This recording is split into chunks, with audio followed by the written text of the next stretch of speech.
A paz de Cristo, Deus abençoe sua vida, que alegria estar aqui novamente falando da palavra do Senhor. Eu me chamo Camila Antoniazzi e esse é mais um episódio da série O Poder de Jesus. E neste vamos falar sobre o que está escrito no livro de Mateus, capítulo 8, versículos 18 ao 22. Quão difícil é seguir Jesus.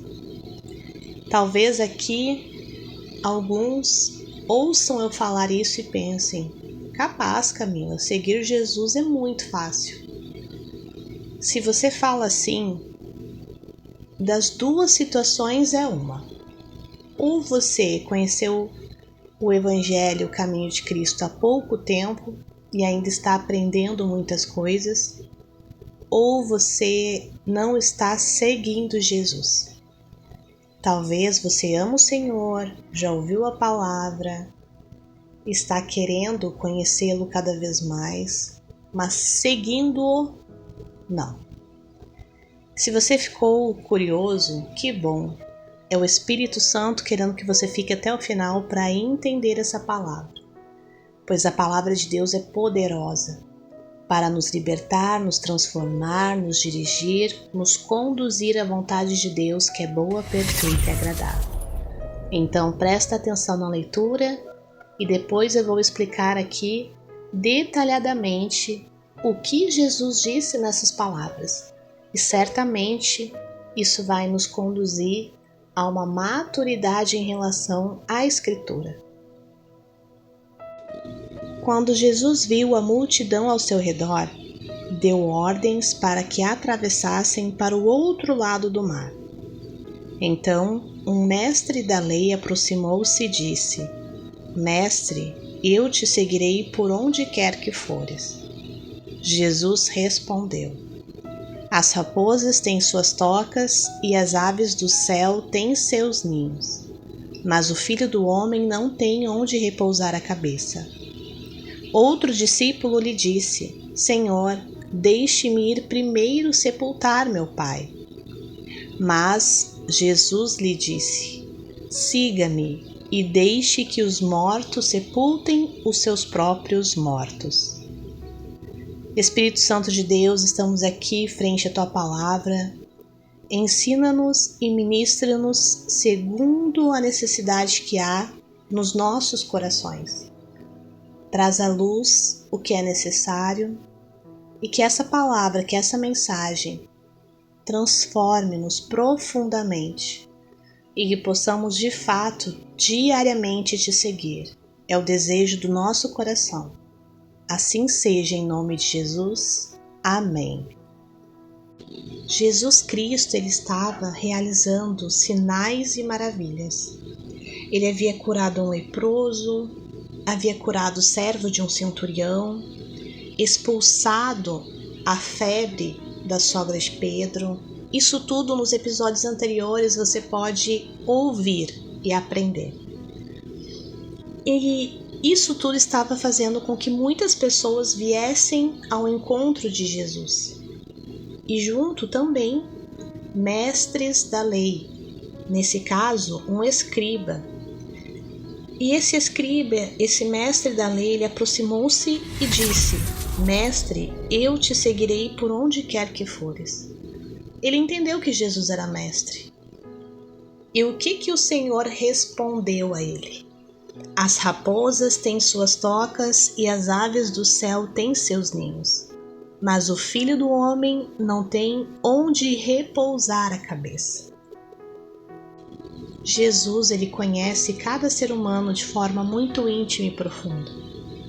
E ele sabia que aquele escriba, ele não queria ser um discípulo. Aquele escriba nem sabia o que estava falando. Mas Jesus sabia, porque só ele sonda o nosso coração quando nem mesmo nós conseguimos distinguir o que há dentro. E esse mestre, ele não quer ser discípulo. E por Jesus entender isso, ele quer que esse homem veja o quanto vai custar ser um discípulo de Jesus. Vai custar o seu conforto do lar. Se Jesus não tem onde repousar a cabeça, se ele nunca sabe onde ele vai descansar, assim precisa estar preparado um discípulo de Jesus. Jesus é mais que digno de tal sacrifício, porque ele é filho do homem. E por que Jesus falou dessa forma com esse escriba? Porque lá no livro de Daniel, capítulo 7, versículos 13 e 14, onde ele descreveu um regente de origem celestial que haveria de reinar sobre um domínio universal e eterno. Esta era a autodesignação favorita de Jesus. Filho do homem foi usado 32 vezes em Mateus. Preste atenção no que diz essa palavra, que está em Daniel. Em minha visão à noite vi alguém semelhante a um filho de homem, vindo com as nuvens do céu. Ele se aproximou do ancião e foi conduzido à sua presença. Ele recebeu autoridade, glória e o reino. Todos os povos, nações e homens de todas as línguas o adoraram. Seu domínio é um domínio eterno que não acabará, e seu reino jamais será destruído. Quando Jesus falou, o Filho do Homem não tem onde repousar a cabeça, para aquele homem entendedor da lei e da palavra, ele estava dizendo, eu sou aquele que Daniel teve a visão. Eu sou o Cristo Messias. E depois, um outro discípulo disse para o Senhor, Senhor, deixa-me ir primeiro sepultar meu pai. Agora Jesus não está falando com o mestre da lei, com uma pessoa que certamente não está disposta a deixar o seu conforto para segui-lo. Jesus está falando já com alguém que seguia-o. E qual foi a resposta? Jesus lhe disse, siga-me e deixe que os mortos sepultem os seus próprios mortos. Que palavra difícil, né?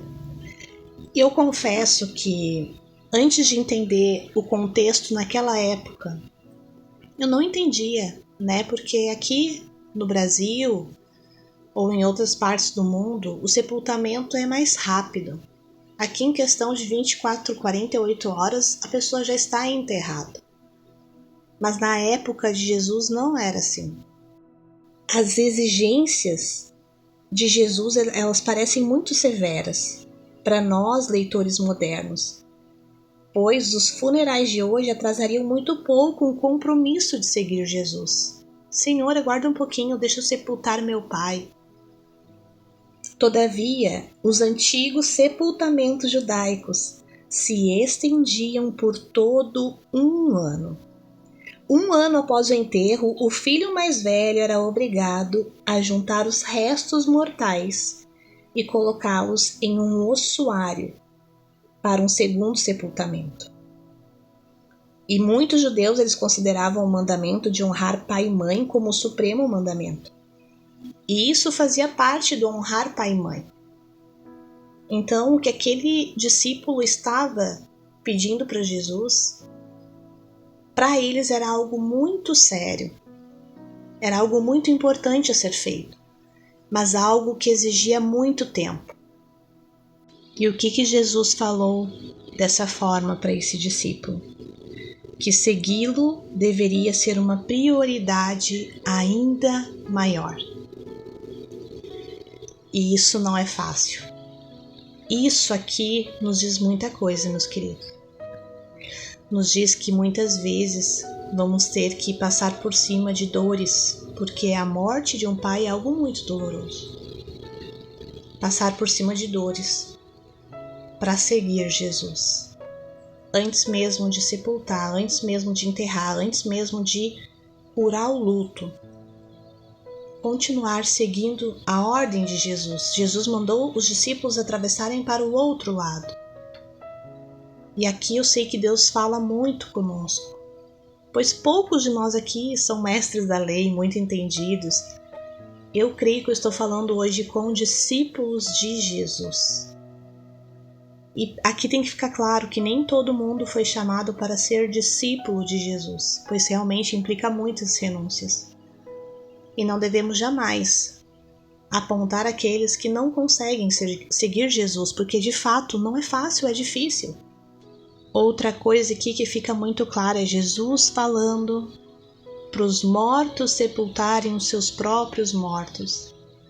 Aqueles que não estão em Cristo, para Cristo, estão mortos, porque só há vida nele.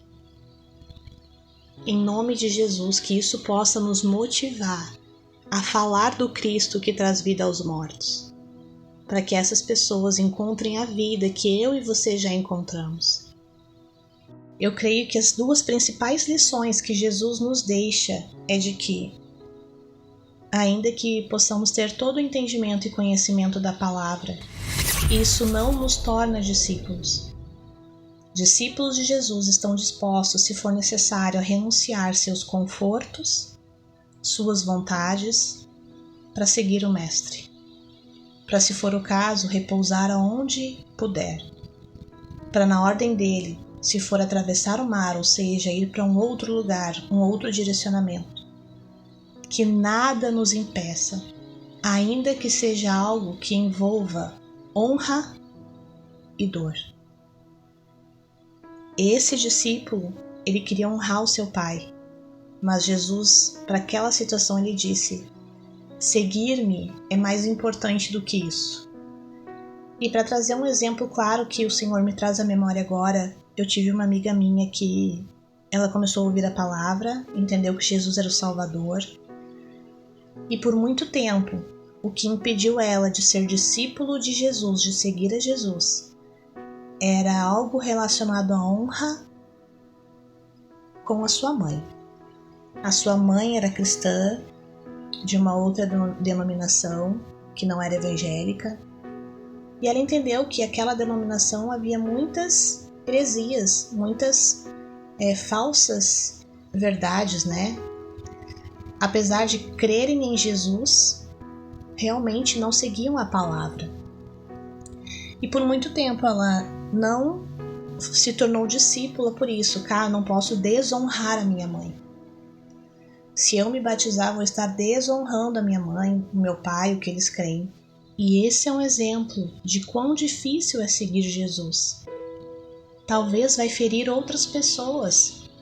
Pense naquele pai, naquela família daquele homem, onde o filho, provavelmente era o mais velho, não foi no sepultamento, não fez tudo isso que tinha que ser feito para seguir o Mestre.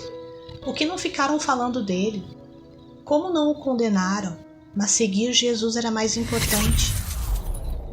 E no caso dessa minha amiga a qual eu me referi, seguir Jesus era mais importante. E chegou um tempo em que ela teve o entendimento de que não, eu preciso ignorar isso e eu preciso obedecer à voz do Mestre. Passe para o outro lado. Dê esse passo de fé. Abandone as velhas práticas para praticar o que Jesus está ensinando. Não estamos falando aqui de placas de igreja, de religiões, estamos falando da Bíblia Sagrada, da sua escritura e do que ela diz, das palavras de Jesus. Aqui, as palavras que eu li hoje é Jesus falando. Mateus relatou, escreveu as palavras do Cristo, do Senhor. Pense nesse discípulo que pediu para Jesus: deixe-me primeiro sepultar meu pai. E Jesus falou: siga-me e deixe que os mortos sepultem os seus próprios mortos. Esse homem certamente foi desprezado por sua família, foi apontado, não foi compreendido, e muitas vezes para seguir Jesus vamos passar por isso. Mas vai valer a pena. Jesus Cristo, em toda a sua escritura, ele nos fala das promessas que há para as nossas vidas. E no plano maior que há, não é sobre mim, sobre você, é sobre o Mestre, o Senhor e o seu reino. E nós queremos fazer parte disso. Não de uma forma coadjuvante, mas de uma forma ativa. vivendo os planos que o Senhor tem para as nossas vidas, fazendo parte, cooperando com o reino. Mas isso vai implicar com o nosso conforto do nosso lar, a insegurança e a estabilidade de viver seguindo Jesus, obedecendo a sua ordem de atravessar o mar, de trocar de lugar, de ir para outra cidade, de abandonar determinado emprego ou de abrir determinado negócio, e também de passar por cima dos nossos sentimentos. Para aquele discípulo, também era importante sepultar o seu pai. Muitas vezes, com o coração rasgando, vamos ter que obedecer à ordem do Mestre, passar por cima dessas dores para continuar seguindo Jesus. Mas nós estaremos ao lado daquele que cura. Certamente, Ele vai nos curar de tudo aquilo que nos fez sofrer, no tempo certo. É bom compreendermos como dói seguir Jesus, porque a verdade é que nós não temos noção do quanto Ele sofreu para nos dar a vida eterna, e muitas vezes não valorizamos o sacrifício que foi feito. Que hoje a gente possa entender o privilégio que é de seguir Jesus, e se você ainda não segue-o, tome uma decisão e posicione-se. O Mestre está dizendo, atravesse para o outro lado, tome um passo de fé. Ai, Camila, mas o mar é gigante. O mar vai me afogar. Não. O Senhor te toma pela tua mão direita e diz, não temas que eu te ajudo. E você ainda vai herdar o reino dos céus. E vai glorificar o nome do Senhor, vai ver que valeu a pena. Amém? Meus irmãos, a palavra de hoje era essa. Em nome de Jesus, eu te espero no próximo episódio. Jesus acalma a tempestade. Certamente, mais uma vez, o Espírito Santo será grande em nossas vidas. Não perca. Eu te espero, querendo o Senhor, no próximo vídeo. Em nome de Jesus, amém.